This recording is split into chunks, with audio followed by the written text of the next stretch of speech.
I had a couple people ask me if I knew anything about the Vevor slicers, and I really didn't. So I reached out to Vevor and asked them if I could get one to try and make a video of, and here it is. They sent me one of the 10-inch slicers. This video is sponsored by Vevor.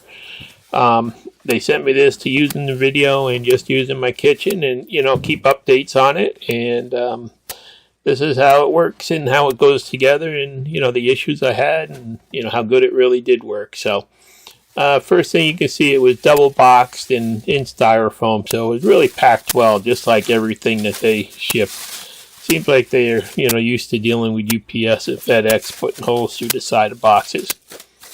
And it's wrapped up pretty good on the inside. And this is a commercial slicer. I want to warn you, it's a big slicer that can cut you bad. So, it's not for everybody, but if you're careful, it's a wonderful tool to have in the kitchen. It does come with a sharpening attachment on the top there. I'll show you in a second. And a 10-inch blade. And it comes with some basic instructions and debugging guide.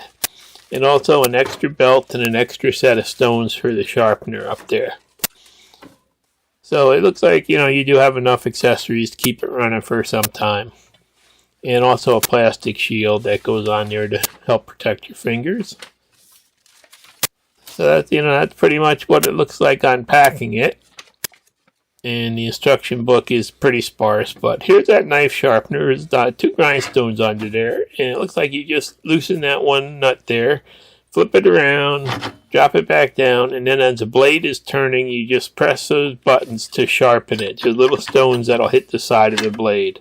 So I haven't tried this yet because it's razor sharp right now, but I will in the future, once it gets dull. And you can see it's mostly made of cast aluminum, and I think the wheel is stainless, but all these other parts are, cast aluminum, and I'm not sure what the blade is. I think the blade may be a chrome-coated steel or stainless. I'm not quite sure. But that's what it looks like. It has an adjustment, just like the commercial slicer in your local store. And one thing I did notice was that that rest there for the meat was actually off. It wasn't quite parallel to the blade exactly. A little bit sticking in at the top, so it wouldn't give me a perfect slice. So first thing I decided was to take it apart and try to fine tune it. Probably would have been good the way it was, but I'd like to have things, as close as they can to start. And every machine needs a little fine tuning. I just sanded a little bit of the aluminum off the bottom on that back side to tip it down a little bit. And I did it a couple times. You really have to be careful you don't get near that blade, though, because that's deadly. And finally I got it so that it was perfect, both top and bottom and everything else. So just 5 minutes, worth of fine tuning, and everything went good. And then I adjusted the gap there to just get a closer gap. Now, before I got this, I ordered a set of these, I guess they're level 9 cut-proof gloves. So they're made out of stainless steel wire, so you can't cut through them pretty much. A little bit of cloth on the outside, and they're food grade. So if you're going to get one of these things, I would definitely recommend it, because you could get cut so easily with this blade. And you have to take it apart to clean it. And you do need to supply a hex wrench to loosen the 3 blade screws there, and then I used the hex driver to pick it off, and you can see there's a blade. Now that thing is razor sharp, so you really want to be careful, and you want to make sure whenever you're near that blade you have something cut proof on. Once I got the blade out of the way and the tray out of the way, it was easy to go through and wash it up good hot soapy water and get everything all cleaned up and polished up and ready to use. The blade, I did put those cut-proof gloves on, and I stuck some cheap plastic gloves on the outside of them. And I'm going to wash that up really good. So this is a big thing for cleaning this machine. You have to pull the blade off, which really only takes a couple seconds, but you really do have to be careful when you're doing it and, be wearing safety devices. So I got that all cleaned up there. It looks pretty good. And I noticed when I was cleaning it, there is one small nick in the blade there. Came from the factory right there. You can see. I don't think it'll affect it, but it'll probably sharpen out after a couple of sharpenings. But I just wanted to show you there was just one little thing there. So same thing, reverse procedure. Put it back together. I put a screwdriver through that threaded hole in the blade to hold it from turning, and that's it. Everything's cleaned up, ready to go, and then that guard goes back on. That keeps meat from sticking to it and having it go flying around. But I'll show you later. It also kind of slows down cabbage too. And then put this guide on. Everything moves nice and smooth, and you can see it's got that big plastic shield, and all cleaned up, ready to go. Now, for this video, one of the things I'm going to be doing is making jerky. So I bought just about 5 pounds of top round steak at Costco. I did put it in the freezer for about an hour and a half before starting this video. So it's just kind of firmed up on the outside, and that's what you really have to do with any kind of soft meat that you're going to cut. And that is just a beautiful cut for jerky. You can see. So I'm going to, just load it in there. Got this little thing with the prongs on it to hold it. And then I decided I'm going to do 3mm, which is about an 1/8 inch. It's a little bit thin, but I like my jerky thin like that. So I'm going to set it for 3mm and then turn it on. And nothing exciting. And I'm actually going to keep my 2 hands on handles because I don't want them to get near the blade. I'm going to make sure that I'm touching something to just keep them away from that spinning blade, because as I said, this is a big commercial unit. And again, there you can see perfect slices every single time. Really just beautiful. I've been making jerky out of hamburger meat because I could never slice it right and get it even so it would all dry even, and this machine is amazing. Actually, it's going to be good for our pork cube steaks too, because it will go up to about a 1/2 inch or 12mm. So there you have it. First quarter of the steak is done, ready to go in a bowl there to be marinated. And then I'm just going to go on to the next piece. You can see I threw a piece of aluminum foil down there just to catch the mess, but there really isn't that much of a mess. Now there's the other half of that first piece. Same thing, just going to, drop it in there. Use that little handle to push it in and make sure I got both my hands busy so that I don't get them near the blade. And again, you can see this thing's not doing a beautiful job. And I'm sure it'd work perfect on cold cuts or, anything else too. Just, I guess more people are asking about this because it's hunting time of the year and you're processing venison and stuff like that. So I just thought I'd show you that, it does do a great job on beef here. And I'll be making some more of those pork cube steaks next. But you can see every slice really perfect, which is what I was looking for the jerky.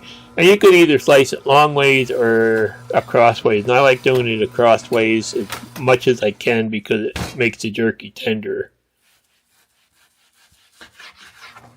So let's finish up the other piece now.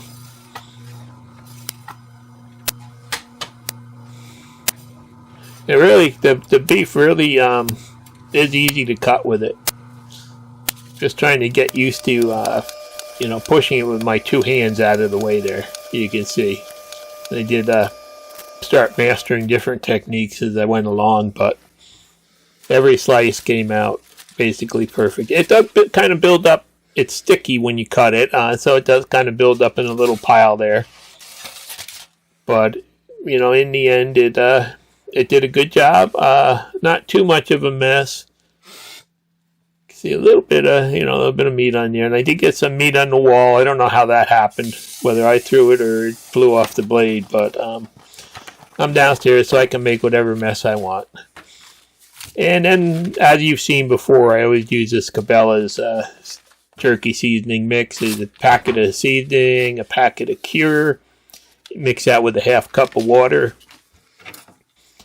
and mix it up, and then you just take in put it in the bowl, and you have to massage it into the meat. You have to make sure that you unfold all the little folds and stuff and get it in every single piece of meat, so the meat actually starts turning a brown color.